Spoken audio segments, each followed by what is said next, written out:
Now today, in commemoration of the D-Day landings that took place 80 years ago, I'd like to talk about a man I knew for nearly all my life.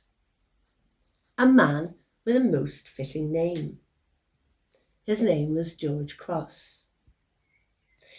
Now this was an article that appeared in the Daily Mail in 2009, when readers had raised the money to send veterans like George back to the sands, where George had to bury a lot of his friends. Now it was remarkable for George, as he was 100 years old when he went, with his nephew who took him on the journey.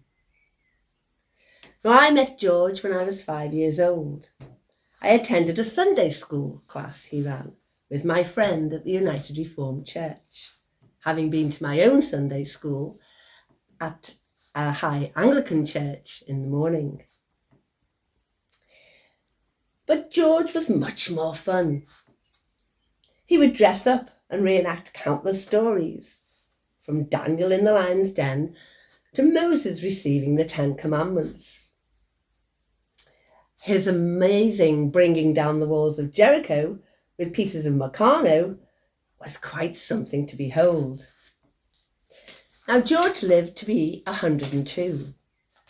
The things he very rarely spoke of was his time during the Normandy landings.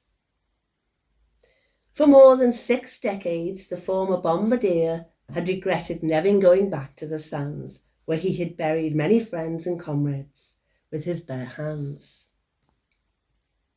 However, in 2009, he got the chance. Along with a grant from the lottery, the Daily Mail had raised the money to send them.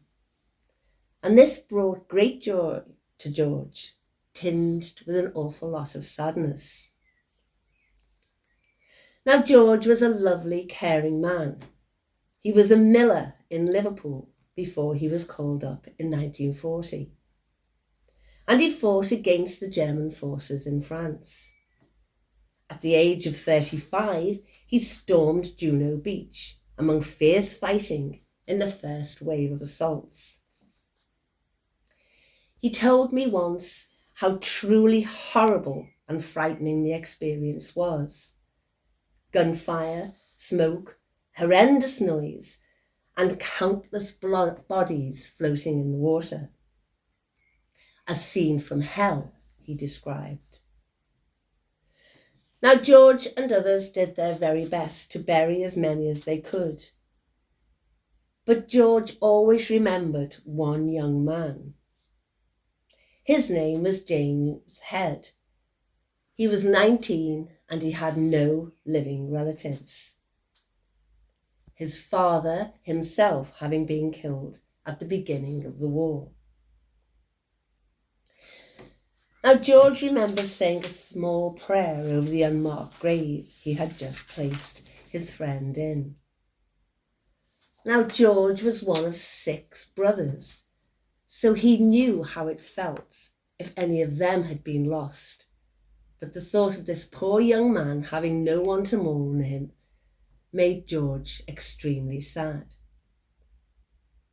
All his brothers were fighting in the war, and it must have been an awful time for his parents. 4 brothers actually served with George. His younger brother worked in what we then called the fever hospital, so he continued his work after the war in Liverpool. Now thankfully, they all survived the war, and George said it was the happiest day of his life when they all met up again in their parents' home, together as safe. Now George received many medals in his life, not just during the war. There is a building in Liverpool named after him. But when he returned to the beaches, he took his letter from the Queen on reaching 100 with him. And he was so proud to be able to go back to show his respects to those who had fallen. And his nephew who took him felt very privileged to have been able to go with him. So I think it is good at this anniversary of the D-Day landings to remember men like George, who did so much in his life. He was also a renowned artist and was known as Liverpool's Lowry. And this is a book that he produced in 2007 of churches in Liverpool. Many, sadly, are no longer with us. So this is just a pleasure to remember George on this D-Day landing remembrance of 80 years. There are many pictures in this book, and I'll show you some here now. There is one of the Liverpool Railway, the overhead railway. I don't know if it's quite clear, but there is the Liverpool Railway. Take it, what George has said was 1896, it looked like that. I could well imagine that he definitely would have known. And here's Sefton Park Presbyterian Church in 1880. Beautiful churches, sadly no longer there. And here's a very special church to me, if I can find it. Here it is. This is a very famous church in Liverpool. This is St. Luke's Church, and it's in the city centre. And it was bombed during the war. And instead of them knocking them down, as many did, they've kept it, just to show what happened during the war. The outside of the church remained pretty much intact, but inside it was totally bombed. Windows were lost, and the altar. But here it is as it would have looked back before the war. And there are some pictures here which show as it is now. There it is now. You can still see it, and here it is inside, and where it was bombed. And you can go in, you can go on a little tour to see inside. There are some memorials there. But it is a living memory of what actually happened during the war. So this is George's book, and it really is a fascinating book. He really was Liverpool's Lowry. As a friend, one of the kindest things that George ever did was to request a picture of the new church that David had here in Belfast. And at the time, David was minister of All Souls Church.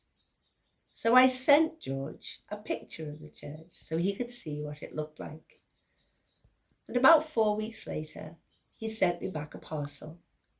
And of course, you are looking at the picture of All Souls Church that George painted for us.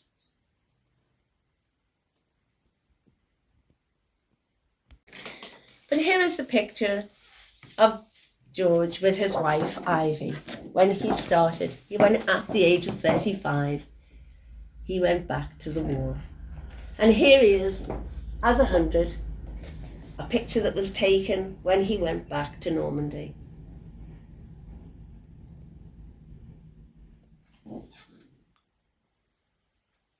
So on this D-Day 80th anniversary, we should remember men like George.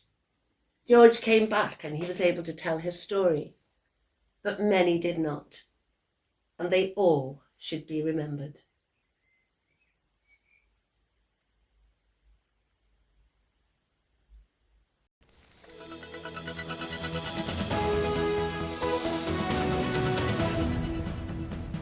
Now, tributes are being paid to a war veteran from Liverpool who's died at the age of 102.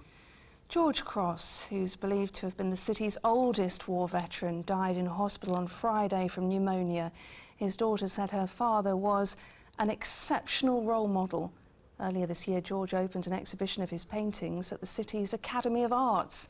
And 2 years ago, he returned to the site of the D-Day Normandy Landings to mark his 100th birthday. Our cameras joined him on that emotional journey.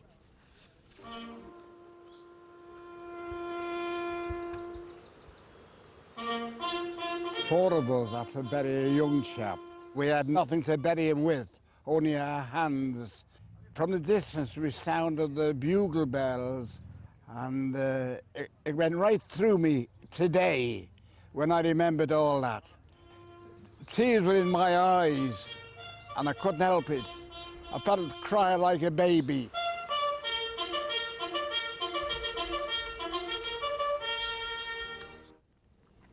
It was a very special day for all of us when he came in to visit us at Granada Reports as well. A truly remarkable man. Yeah, lovely chap.